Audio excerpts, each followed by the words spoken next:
अब हम करेंगे क्वेश्चन नंबर 25 का और पार्ट। इसमें हमें कहा है कि Waseem made a model of Pacman. Waseem ने एक मॉडल ऑफ पैकमैन बनाया है। पैकमैन एक वीडियो गेम होती है बच्चा, ठीक है। The area of model is 120 pi square centimetre. जो इस मॉडल का एरिया है ना, देखो ये पूरा शेडेड पार्ट ही है, तो ये पूरा मॉडल है, इसका एरिया हमें 120 पाई दिया है। और ये शेप क्या है बच्चा, जो ये मॉडल की शेप है, पैकमैन की शेप है, क्या है? अगर मैं मान लो अगर इसका माउथ हमने कट ना किया होता तो यहाँ पर एक कंप्लीट सर्कल होता। अब जो ये रेडियस और ये आर्क के बीच का जो एरिया, ये डॉटेड आर्क मैंने ड्रॉ करा, दो रेडियस और ये आर्क के बीच के एरिया को हम माइनर सेक्टर कहते हैं।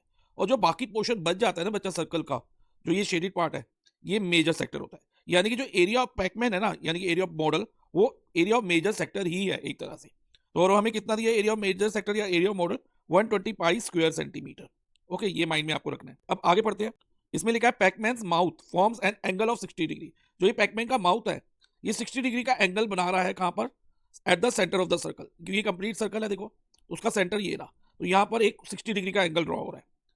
अब आगे लिखा है Waseem want to decorate the model. अब वसीम क्या चाहता है कि वो इस मॉडल को डेकोरेट करे बाय अटैचिंग अ कलर रिबन। इसकी बाउंड्री पे कलर रिबन लगा के। जैसे कैसे लगाएगा रिबन? Around this part. एक तो इस पार्ट के अराउंड लगाएगा, क्योंकि बाउंड्री में यही पार्ट आ रहा है ना, क्योंकि ये पार्ट तो ओपन है बच्चा, यहाँ पर कुछ नहीं है। ये तो जो ये डॉटेड लाइन ड्रॉ करी है इमेजिनरी है अभी के लिए, क्योंकि ये माउथ ओपन है। और उसके बाद बाउंड्री में ये वाला पार्ट भी आ रहा है, ये दो लाइन सेगमेंट। अब ये दो लाइन सेगमेंट क्या है बच्चा? रेडियस ऑफ द सर्कल, यानी कि आर। और जो ये कर्व वाला पार्ट है बच्चा, ये वाला पार्ट, इसे हम क्या कहेंगे? ये बच्चा ध्यान रखना, इसे हम मेजर आर्क कहते हैं। तो इस केस में हमें length of the major arc find करनी होगी। जो ये डॉटेड कर्व है, इसे हम माइनर आर्क कहते हैं। तो और ये जो ये वाला है, जो आउटर पार्ट है जहाँ रिबन लगा हुआ है, बिगर पार्ट, तो उसे हम मेजर आर्क कहते हैं। तो हमें लेंथ ऑफ द रिबन निकालने के लिए एक तो length of the major arc चाहिए होगी, प्लस 2 इंटू आर, यानी कि टू द रेडियस भी चाहिए होगा, क्योंकि रिबन रेडियस वाले पोर्शन में भी लगा है। ओके, तो ये लेंथ ऑफ द रिबन होगी। अब length of the major arc का फॉर्मूला क्या होता है? एक तो हम ये कर सकते हैं बच्चा, सर्कमफ्रेंस ऑफ सर्कल में से length of the minor arc minus करके निकाल लें। लेकिन length of the major arc का एक डायरेक्ट फॉर्मूला भी होता है, वो होता है बच्चा 360 माइनस थीटा अपॉन में 360 मल्टीप्लाई बाय 2 पाई आर। ये डायरेक्ट फॉर्मूला भी आप याद रख सकते हो, इंटू 2 आर। अब इसमें बच्चा थीटा तो हमें नोन है 60 डिग्री, लेकिन आर नहीं है। तो ये आर कहां से आएगा? एरिया ऑफ मॉडल यूज करके, यानी कि area of major sector use करके। अब एरिया ऑफ मेजर सेक्टर कैसे निकलेगा? एक तो फॉर्मूला ये हो सकता है कि एरिया ऑफ सर्कल में से area of minor sector minus कर दो।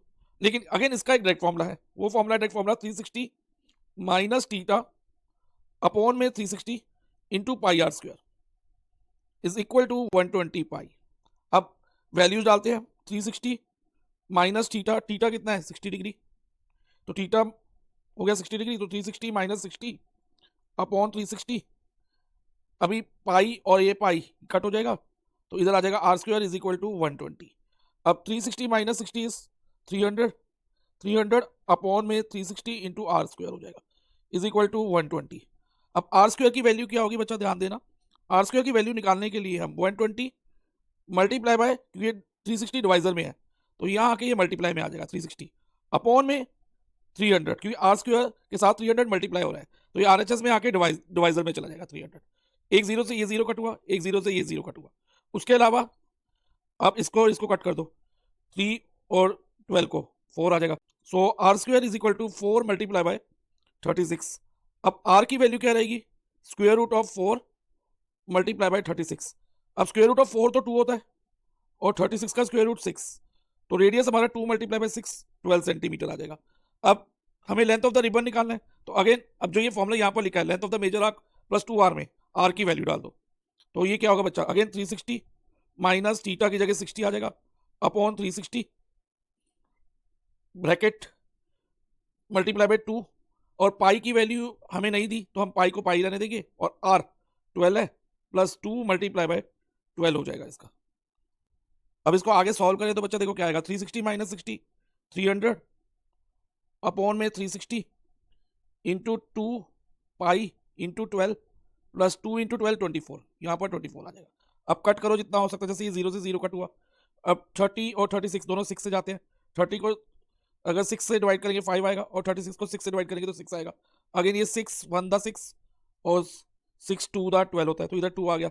ओके, और कुछ कैंसिल नहीं हो रहा। अब फाइनली डिनोमिनेटर में हमारे पास 1 आ चुका है, तो हमारे पास क्या आया? एक तो 5 आया, एक 2 आया, और एक और 2 आया। तो यानी कि 5 मल्टीप्लाई 2 20 और साथ में एक पाई भी बचा हुआ है, तो 20 पाई प्लस 24, तो हमारा आंसर होगा 20 pi plus 24 centimeter is the length of the ribbon. Please like and share the video and subscribe the channel.